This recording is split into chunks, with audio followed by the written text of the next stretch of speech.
మన ప్రభువును రక్షకుడైన యేసు క్రీస్తు అతి శ్రేష్టమైన నామాన్ని బట్టి ఈ ఉదయకాల హోసన్న దైవ సందేశాలు అనే కార్యక్రమాన్ని వింటున్న దేవుని బిడ్డలన మీకు శుభం కలుగునగాక. నా దేవుని హస్తం మెండుగా మిమ్మల్ని దీవించునుగాక. అందరికీ వందనాలు. అంతా బాగున్నారా? ఈ రోజున మనం అప్పుడప్పుడు మాట్లాడుతున్నప్పుడల్లా ఈ కీడు ఎప్పుడు తొలగిపోతుందో, ఈ శాపం ఎప్పుడు పోతుందో, ఈ కన్నీళ్ళు ఎప్పుడు తీరిపోతాయో అంటూ చాలాసార్లు వేదన పడుతూ ఉంటాం. కారణం ఏంటంటే జీవితంలో అపాయాలు, కన్నీళ్ళు, ఒంటరితనం, వేదన, నిరాశ ఇవన్నీ మన జీవితాల్లో ఎదురవుతాయి. సాతాను వీటిని ఆయుధాలుగా వాడి మన భక్తి జీవితాన్ని, కుటుంబ జీవితాన్ని పాడు చేస్తూ ముందుకు సాగలేక, ప్రభువులో నిలవలేక, మేలు పొందలేక చతికిలబడిపోయేట్టుగా చేస్తాడు, జరుగుతూనే ఉంటుంది. కానీ ఈరోజు ఓ సేవకులుగా చెప్పగలిగిన మాట, మీ జీవిత అనుభవాల్లో ఎలాంటి సమస్యలు వచ్చినా మీ అంతలో మీరు తప్పించుకోవడం చేతగారు. సముద్రంలో వల వేశారు, సముద్రాలు మీరు తిరిగారు, సముద్రం ఆరిచేరినట్టే అందులో మీరు నడవగలమన్నారు. కానీ ఒక రోజున వాళ్ళ జీవితంలో జరిగిందేమిటి? నెమ్మదిగా పైన సాగించారు, కానీ తుఫాను ఎదురైనందువలన రేవు చేరలేక అల్లకల్లోల మీద అల్లాడిపోతే నీళ్లు తోడినా, చొక్కాని పట్టినా, పడవ ఎక్కిన ఎక్కడెక్కినా, తెరసాపతించినా ఏమీ జరగల.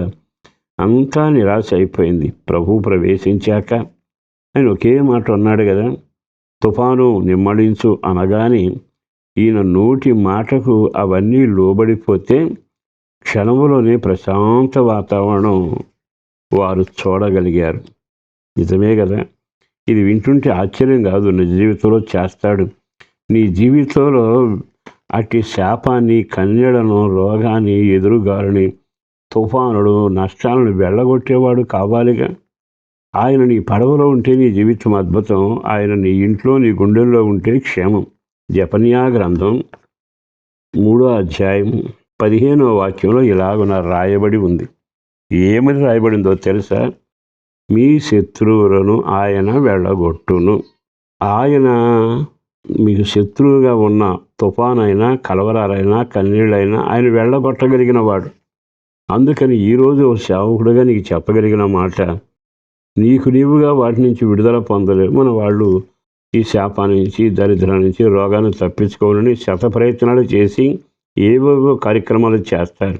కానీ ఎంత చేసినా అణపవలసిన వాడు, అణగదొక్కవలసిన వాడు, వెళ్ళగొట్టవలసిన వాడు, గద్దించవలసిన వాడు చేయాల్సిన పని ఏ వస్తువు చేయలేదుగా.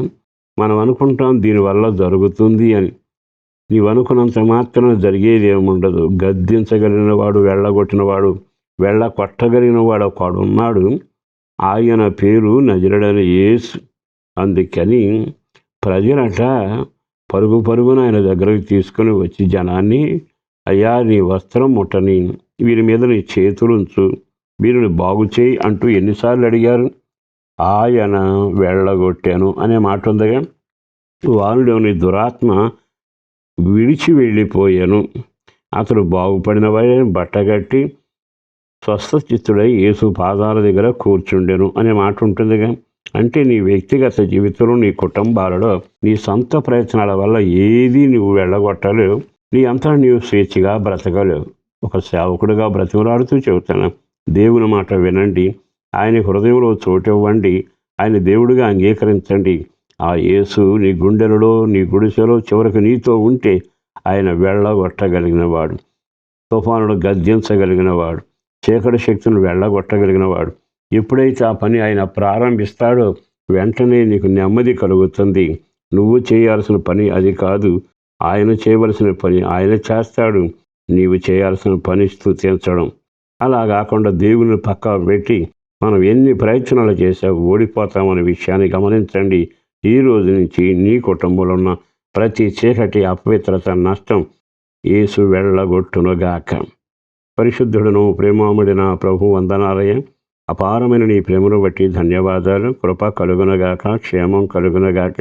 ఆ ఇంట్లో ఏ చీకటున్నా, బలహీనతలున్నా, రోగాలున్నా, అపవిత్రత ఉన్నా, అజ్ఞానం ఉన్నా యేసునామమున లయపరచబడి పిల్లలు ఏపుగా ఎదగడానికి, ఇంట్లో వారికి క్షేమంగా ఉండడానికి, అందరికి ఆరోగ్యం కలగటానికి, రక్షణ భాగ్యం కలగటానికి, వెలుగొందిన వ్యక్తులుగా బ్రతకడానికి, కుటుంబం అంతా రక్షింపబడి ముందుకు సాగేటట్టుగా వాళ్ళ అవసరాల్లో తోడై ఉండండి, చేస్తున్న పనిలో తోడుగా ఉండండి, కష్టార్జితాన్ని దీవెనకరంగా మార్చి ఆశీర్వదించమని యేసయ్య శక్తి కలిగిన నామాన ప్రార్థించి విన్నవించి వేడుచున్నాం తండ్రి.